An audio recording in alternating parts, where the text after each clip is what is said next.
लेकिन समस्या ये है कि एक एक मिनट पर 5-5 मिनट में, एक एक पल में हम लोग मोबाइल का, व्हाट्सएप का, फेसबुक का, यूट्यूब का, इन सब चीजों का डोज तो लेते रहते हैं, लेकिन कथा का डोज नहीं लेते, सत्संग का डोज नहीं लेते। लेना चाहिए। बुरी बात नहीं है, व्हाट्सएप बुरी बात नहीं है, फेसबुक भी बुरी बात नहीं है, इंटरनेट चलाना बुरी बात नहीं है,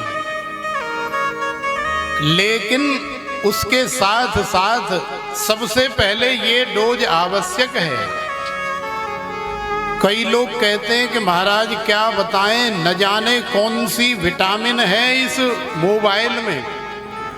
जब तक इस मोबाइल को 2-4 बार उंगली फेर करके देख न लें सुबह उठ करके, तब तक हमें ऐसा लगता है कि आज जैसे हमने विटामिन का कैप्सूल तो खाया ही नहीं है। तो प्रेम से बोलो राधे।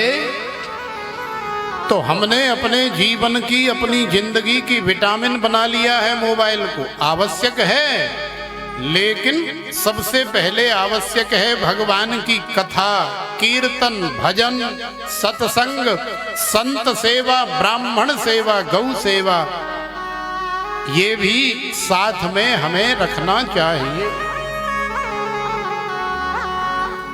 तो देखो, मन इस कथा के माध्यम से स्वच्छ होता है, निर्मल होता है, साफ होता है, सुंदर होता है।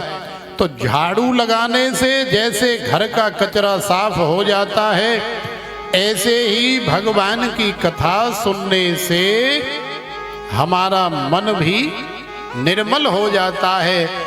सत्संग एक ऐसा उत्तम तीर्थ है, भगवान की कथा, जहां जन्म जन्मांतरों के पाप जल करके भस्म हो जाते हैं, उनकी धुलाई हो जाती है, उनकी सफाई हो जाती है। और जहां भगवान की कथा हो रही होती है, वहां भगवान की माया का भी असर नहीं होता, फर्क नहीं पड़ता। सारे संसार में हमारे अंदर अनेकों प्रकार के जो दूषित विचार उत्पन्न होते हैं, उन दूषित विचारों का प्रक्षालन करने का यदि कोई साधन है, यदि कोई उपाय है, तो वो केवल और केवल भगवान की कथा है, केवल और केवल सत्संग ही है। तो प्रेम से बोलो राधे। बगिया में बहार आती है जब बसंत आता है, बगिया में बहार आती है जब बसंत आता है, लेकिन मानव जीवन में बहार आती है जब जीवन में कोई संत आता है, जीवन में कोई संत आता है। क्योंकि संत आएगा तो भगवान की कथा आएगी, संत के बिना भगवान की कथा नहीं आती। तो आइए संत भगवान श्री गुरुदेव भगवान का हम लोग स्मरण करें, क्योंकि जिसके जीवन में गुरु नहीं है, समझ लेना कि उसका जीवन अभी शुरू नहीं है। इसलिए जिन माता बहन भाई बंधुओं ने अभी तक अपने जीवन में कोई गुरु नहीं बनाए हैं, वो गुरु दीक्षा लेने का विचार कर सकते हैं।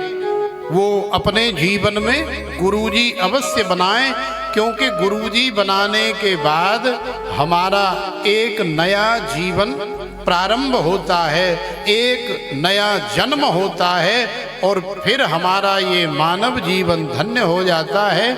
तो अपने जीवन में हर माता को, हर भाई को, हर बहन को गुरु अवश्य बनाना चाहिए, और अपने गुरुजी से यही निवेदन करना चाहिए कि मेरे गुरुदेव वृंदावन बुला लोगे तो क्या होगा।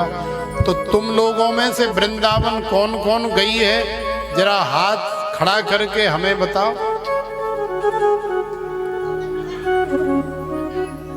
तो हमें पता है, लेकिन इनको तो नहीं पता है। जिनको नहीं पता है उनको तो हाथ खड़ा करके कम से कम बताओ भाई।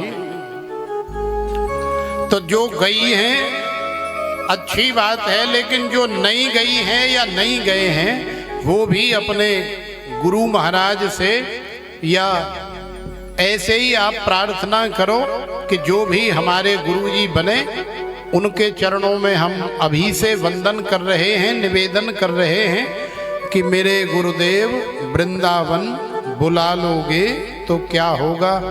ये माता बहनों का बड़ा प्यारा सा भाव है।